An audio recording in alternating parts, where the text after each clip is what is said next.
Hey guys, welcome in, and in some cases, welcome back. This is our 31 Days of Prevention series, which is an opportunity for us to come together to share information, inspiration, and motivation in recognition of Domestic Violence Awareness Month. We want to increase awareness while simultaneously preventing future and ongoing domestic violence. For those of you who may not know me, my name is Marci Batiste. I'm the founder and executive director of 9 Seconds. We are a progressive nonprofit organization with a heart-centered mission and an innovative approach to domestic violence prevention. We want to make sure that women have the training and the resources that they need to restore their freedom, regain their independence, make sure they've got are able to secure their health and their safety, and obviously their success. Every 9 seconds, a woman is either abused or assaulted in this country, and that's simply not okay. But what we do know is that the answer also is just not that simple. It's a complex set of problems that requires sometimes some complex and creative solutions, which is where our innovation comes through. So today, this message is going to be really brief. I really just want to kind of bring y'all in a little bit to my own personal experience with domestic violence, and share with you one of the things that I had to learn how to do was to take a negative and find the positive inside of it. And that is tremendously difficult when you're talking about a subject like domestic violence, right? It's hard to look at your situation, either in the present or even looking back on it, and be able to say that there was anything that good that had come out of it. So for me, this is what happened. When I was assaulted, it was April. This was the physical assault. Had multiple abusive relationships prior to that in a number of different ways. But the final straw for me was when my door was kicked in, and I was held hostage for some time and beaten, and really thought that that was going to be the end that day. But God brought me through, got me out, and I promised in that moment that if God let me survive that experience, that I would do something special and valuable with the time that I had been given back. And so that's what 9 Seconds really is all about, is making sure that women have the tools and the resources that I wish that I had, that they have the information that I wish that I had, and that they have the support that I wish I had, that would have maybe helped me to either recognize some of the red flags sooner and get out sooner, or hopefully ward off choosing an abusive partner in any event, right? So for me, when that happened, the next day, I couldn't see really out of my eyes too good because they were swollen. Had trouble talking because both my lips were busted. But the thing that scared me and made me go to the emergency room was the fact that I couldn't move my head. I couldn't turn my head either way, my neck. I just didn't know what was wrong, right? So I went to the emergency room the next day, and I don't know if any of you have had that experience where you've had to seek medical care for domestic violence, which happens more often than people want to admit or care to admit. And oftentimes when we go in, we lie about what happened or why we were there. I told the truth about why I was there. And so what happens is they don't let you leave until you've talked to a number of different people. So you've got to talk to a social worker. You have to talk to the police, their mandatory reporters, that sort of thing. And so when the police interviewed me, so what happened was this is the whole point of this story.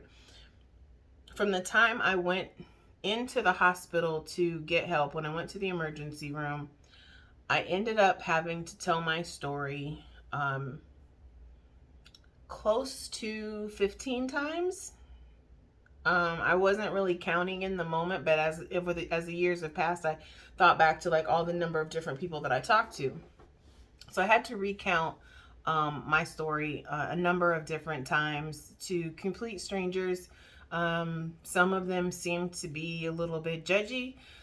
Some people tended to look at me like it was sort of my fault. And then my experience with the police officers in that moment was not a good experience at all. In fact, there were two officers, and one of them basically shut down everything and was like, nothing we can do to help you. And that was because I refused to give my abuser's name to the officers. My reasoning for that was because the last thing he said to me once I escaped the house and he was driving off, he said, if anything happens to me, if the police come looking for me, if anything happens to my family, if I get arrested, I will come back, I will find you, and I will kill you. That was the last thing that I heard him say. And so those words rang loudly in my ear that following day in the emergency room. And so basically, since I wouldn't give up his name, the police were like, there's nothing we can do to help you. You're on your own, basically. But like I told the officer, I said, well, I'm going to get a restraining order. And then there was a whole conversation that surrounded that about how that can't protect me. But like I told the police officer, literally, you can't protect me either. So you can identify my body later at the morgue. You can respond to a call after I've been assaulted again, but there's nothing that you can do in terms of prevention. And I'm always about trying to be proactive in warding off problems, right? So for me, the way to do that was to get the order of protection to prevent him from coming around me was the goal. And as it turned out, it worked. He didn't come around me again, and that was okay. The problem with that was then now, there's no case against him. So, I've had people over the years tell me, well, because you didn't speak up, then you possibly left him out there to do this to someone else. And I've thought about that a whole lot. And then sometimes in some moments, I sort of have regrets about that. But what I understand now, again, and that's what this is all about, guys. I share these stories so we can all learn from them.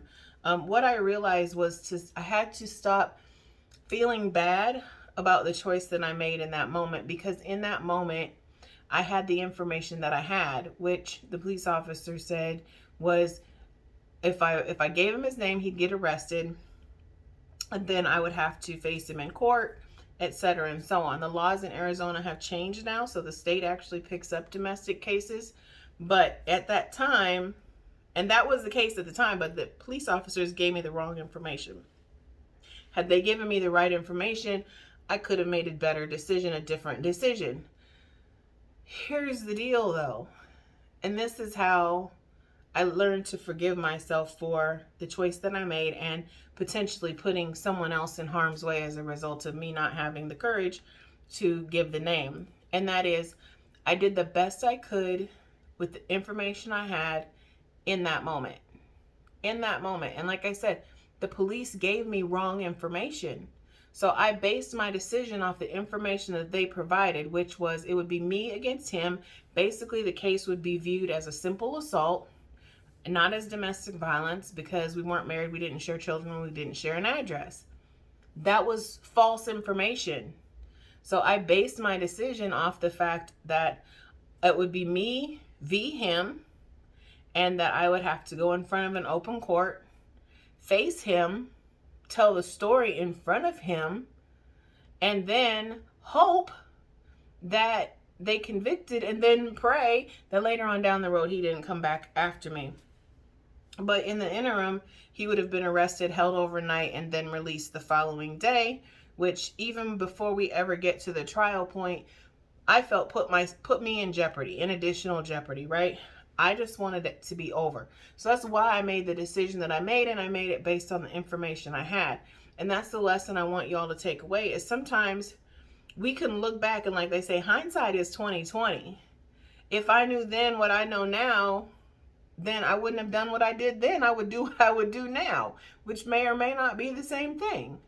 And so we can't hold ourselves hostage to choices that we make when we get new information later on down the road. And that's where a lot of times the guilt comes into play, is because we feel like we're stupid for making a choice, or we were not courageous, or any of those things. And this is what I tell my sister survivors. If you're here today, and you can tell your story, even if it's only to yourself, if you're able to walk this earth and breathe this air, then you've done something right, because you've survived. You've done something right. And so we can't hold ourselves hostage to the things that we do, that we find out later we could have had another choice, which would have had another outcome. Again, looking back 2020, but maybe that different outcome would have been me going ahead and pursuing charges, him getting released and coming back and killing me like he said he would. Right?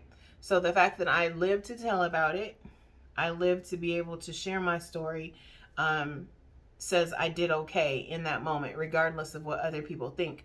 And so I want us to sort of let go of that space that we put ourselves in of exterior and external judgment. People are going to judge you based on what they believe, what they perceive, and typically they're judging you without all the facts. They don't know in totality what's going on behind closed doors. They don't know the struggles that you're facing. They don't know what you're going through. And so being able to sort of let ourselves off the hook a little bit is an important part of the recovery process, and it's an important part of the prevention process, because you know your abuser. You know your own abilities. You know your resources. Nobody else knows the inner workings of those things. And so let yourself off the hook. If you've made a decision and then you look back later and say, you know what, if I'd have known this, I would have done something different back then. That's okay. Maybe you would. But instead of looking back on what you didn't do then, take that information that you now know and do something different going forward. Choose different, choose better, choose yourself going forward. Okay? So that's the message for today, guys. I hope everyone's having an amazing weekend. We'll be back tomorrow with another episode in the series, 31 Days of Prevention. As always, if you hear something, share something, because you just never know who's on your timeline. You just never know what they're going through, and who just needs a simple word, a simple piece of motivation or encouragement. And this might be the thing, and you could be the catalyst for them getting what they need. So that's it for today, guys. Have a good one, and we'll be back tomorrow. In the meantime and in between time, stay well, stay healthy, stay blessed, and most importantly, stay safe, and we'll talk to you soon.